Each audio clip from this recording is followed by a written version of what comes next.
धर्म सृष्टि एकनाथ जी। स्वामी विवेकानंद का नाम लेते ही विवेकानंद केंद्र का नाम अपने आप हमारे सामने आ जाता है। और जब विवेकानंद केंद्र का नाम आता है तब आंखों के सामने उभरता है कन्याकुमारी में समुद्र के मध्य स्थित भव्य दिव्य विवेकानंद शिला स्मारक। हिंद महासागर के मध्य चट्टान पर स्मारक का निर्माण करना कोई सरल कार्य नहीं था। एक ओर महासागर की लहरें, वहीं दूसरी ओर विपरीत राजनीतिक परिदृश्य। देश के तत्कालीन प्रधानमंत्री पंडित जवाहरलाल नेहरू राजनीतिक मजबूरी के चलते विवेकानंद शिला स्मारक के निर्माण को लेकर स्पष्ट नहीं थे।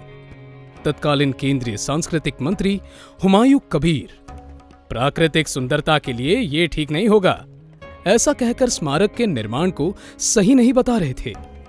वहीं ईसाई समुदाय के दबाव में तमिलनाडु के तत्कालीन मुख्यमंत्री भक्त वत्सलम ने यहां तक कह दिया कि मेरे जीते जी कन्याकुमारी में विवेकानंद शिला स्मारक कभी नहीं बनेगा।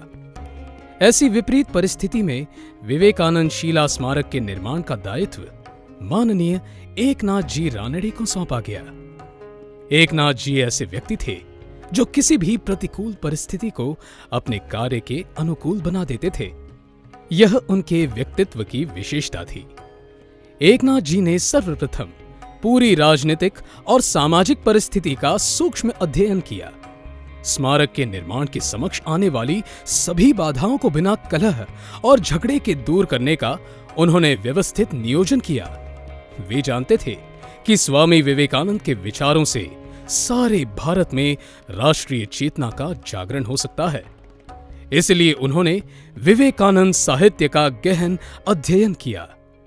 विवेकानंद साहित्य से चयनित विचारों का संकलन कर उन्होंने Swami Vivekananda rousing call to Hindu nation नामक पुस्तक की रचना की और देश की विभिन्न भाषाओं में उसका अनुवाद भी करवाया।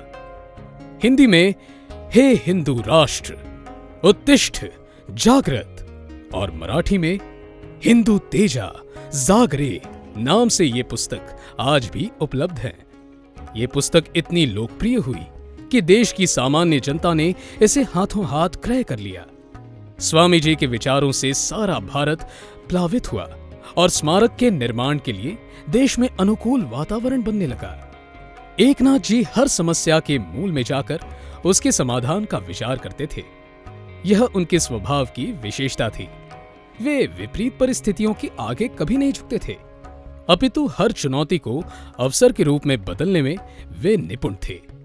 राजनीतिक परिस्थिति को स्मारक निर्माण के लिए अनुकूल बनाने के लिए उन्होंने 323 सांसदों के हस्ताक्षर मात्र 3 दिनों में प्राप्त कर उसे प्रधानमंत्री के कार्यालय पर पहुंचा दिया और स्पष्ट किया कि विवेकानंद शिला स्मारक के निर्माण के लिए सभी राजनीतिक दल और सांसदों का समर्थन प्राप्त है।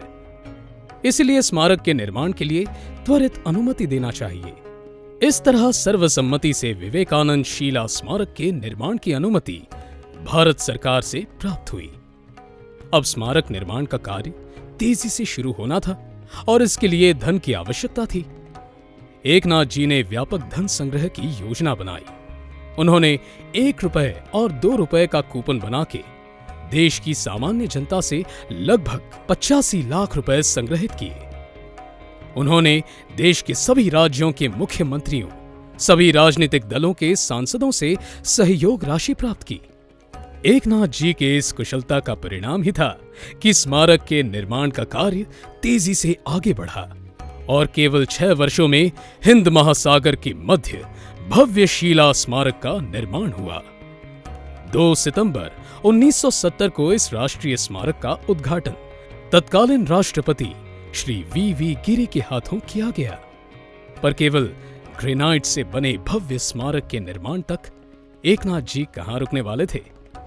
जब स्मारक का निर्माण किया जा रहा था तब वे स्वामी जी के विचारों के प्रचार और सेवा कार्य के लिए एक जीवंत राष्ट्रीय संगठन के निर्माण की योजना भी बना रहे थे। 7 जनवरी 1972 को उन्होंने आध्यात्म प्रेरित सेवा संगठन विवेकानंद केंद्र की स्थापना की। इसका मुख्य कार्यालय कन्याकुमारी के विवेकानंदपुरम में है। स्वामी विवेकानंद कहा करते थे कि मेरा विश्वास आधुनिक पीढ़ी में है, युवा पीढ़ी में है। इसी से मेरे कार्यकर्ता निकलेंगे जो सिंह की तरह हर समस्या का समाधान कर देंगे। स्वामी जी के सपनों के युवाओं की खोज में एकनाथ जी हमेशा लगे रहते थे। कार्यकर्ता की खोज में वे अत्यंत सकारात्मक दृष्टि रखते थे। वे कहते थे कि हमारी दृष्टि में समाज में दो ही तरह के लोग हैं, एक जो कार्यकर्ता हैं और दो जो कार्यकर्ता होने वाले हैं। उनका कहना था कि स्वामी विवेकानंद पर मात्र श्रद्धा रखने से काम नहीं चलेगा, वरन स्वामी जी के द्वारा रखे गए महान लक्ष्य की प्राप्ति करने के लिए अपने जीवन का हर क्षण न्यौछावर करना होगा। वे देश के युवाओं से जब भी मिलते तो उनको आह्वान करते थे कि स्वामी जी के स्वप्न के युवा बनो, राष्ट्र पुनरुत्थान के लिए अपना जीवन का उत्सर्ग कर दो। एकनाथ जी की प्रेरणा से अनेक युवाओं ने अपना करियर, नौकरी और प्राप्त डिग्री के महत्व को एक ओर रखकर अपना पूरा जीवन विवेकानंद केंद्र के जीवनव्रती कार्यकर्ता के रूप में समर्पित कर दिया। आज भी सैकड़ों जीवनव्रती, हजारों कार्यकर्ता और लाखों शुभचिंतकों के सहयोग से विवेकानंद केंद्र अनेक सेवा प्रकल्पों और गतिविधियों के माध्यम से राष्ट्र पुनरुत्थान के कार्य में लगे हैं। ऐसे कठोर परिश्रमी, महान संगठक और कुशल योजक थे माननीय श्री एकनाथ जी रानडे।